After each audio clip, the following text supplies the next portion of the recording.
This special is brought to you by San Miguel Corporation.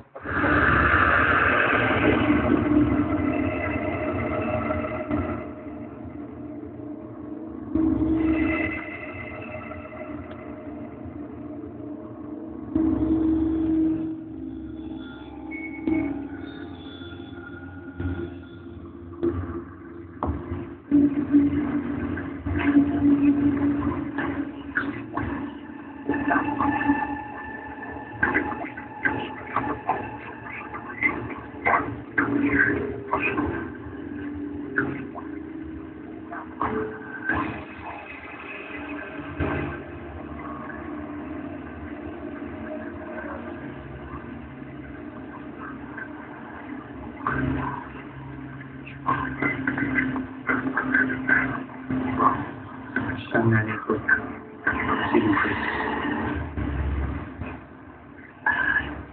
Wala pa sa kanyang info.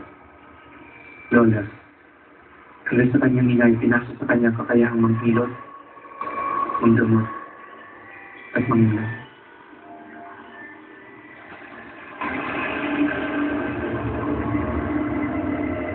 Oo, isang magaling magpupulong ang aking mga.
Tinanggap na ng mga espiritu ang alay.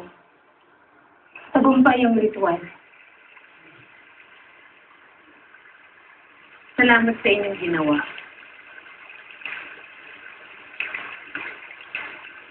Nakaganti na rin ako sa aking asawa. Nakatandaan niyo lang, Mrs., na ang lahat ng ginagawa natin na ito ay may kapalit na gaba. Naway maging handa kayo sa maaaring kapalit nito sa ginawa niyo sa inyong asawa.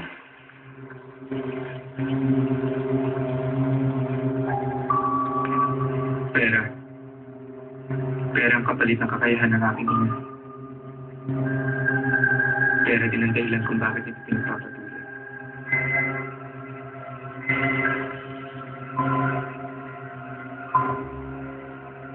Ako si Angelo.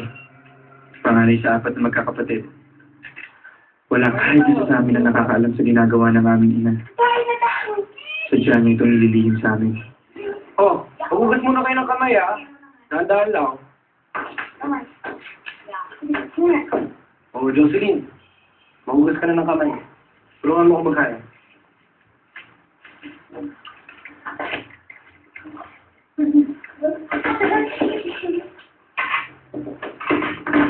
Oh.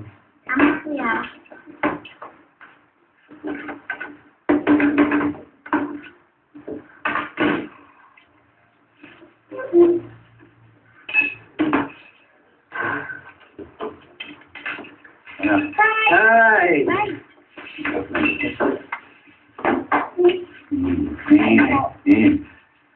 Okay na. Sigurado to eh. Pagod kayo galing biyahe. So, pagkain mo po kayo. Sige, sige. Kain tayo. Halika na. Tara. Saan ang nanay niyo? May pinuntahan po sa kabilang bayan. May hinilot daw po at may tinawag. Teka, ano nangyari sa mukha mo? Eh, yung mga buwigit po kasi sa kanto eh. Nung tukso ko, anak daw ako na magkukulang. Mama, hindi. Nay! Nay! Ako sa inyo. Ano po? Wow! Ano naman ito na? Diba? Ano po? Ay, kain na po, Nay. Nay, po kayo. Kain po tayo. Nay. Ano kaya?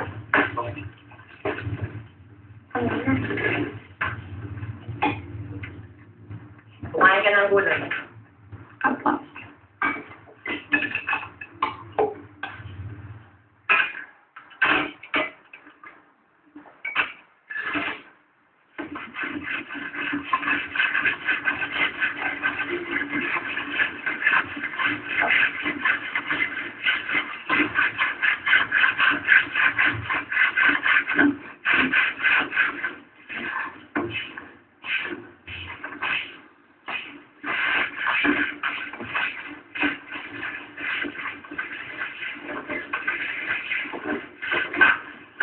Ano ba tinutok na papaway ng mga anak mo dahil sa pinagkagawa mo, Lupe? Kala ko ba nagkasundo na tayo sa itigil mo na yan? Wala ng boses mo. Baka marinig tayo ng mga bata. Ako yun ang boses ko. Ayaw malaman ng mga bata hindi tunay mong ginagawa mo. Ayaw malaman na hindi ka tunay na manghihila sa mga nanawas. Kala ko ba malipunan yung grupo mo? Kala ko ba si Tigil ng pangkulang alang-alang sa mga bata? Ano gusto mo? Ano gusto mo asahan namin? Yung kinikita mong kakarambot?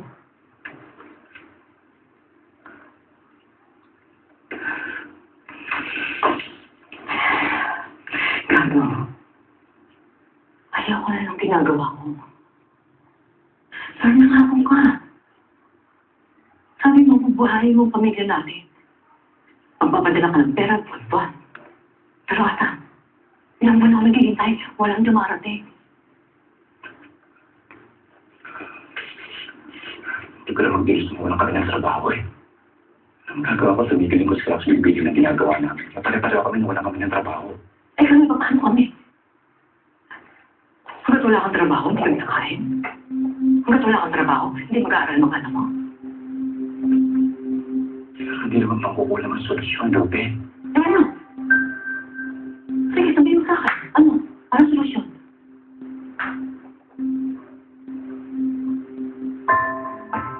Masama yung ginagawa mo, Lupe. Masama yung pangkukulang. Kasalanan yun sa Diyos. Mas kasalanan kung hahayaan natin mamatay ka gusto ng anak natin. Okay. Lupe, sa kaso, hindi mo siya. Titigil lang ako. Kung mabibigyan mo ng gandang buhay ng anak natin. Huwag na akong gato. Sila na lang.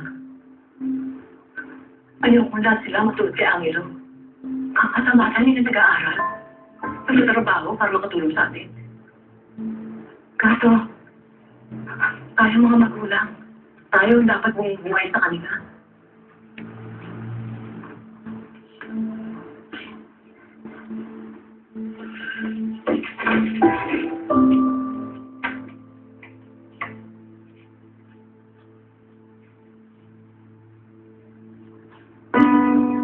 Hindi ko maintindihan kung bakit laging may palihim na pagtatalo si nanay at tatay.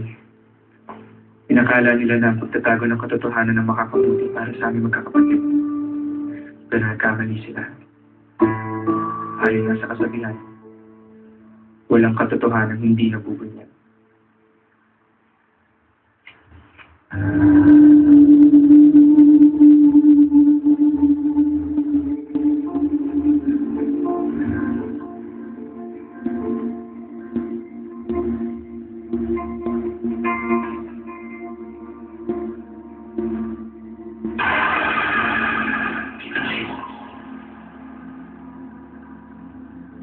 Huwag mong gulin.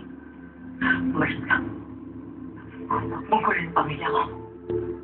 Umalis ka. Ay,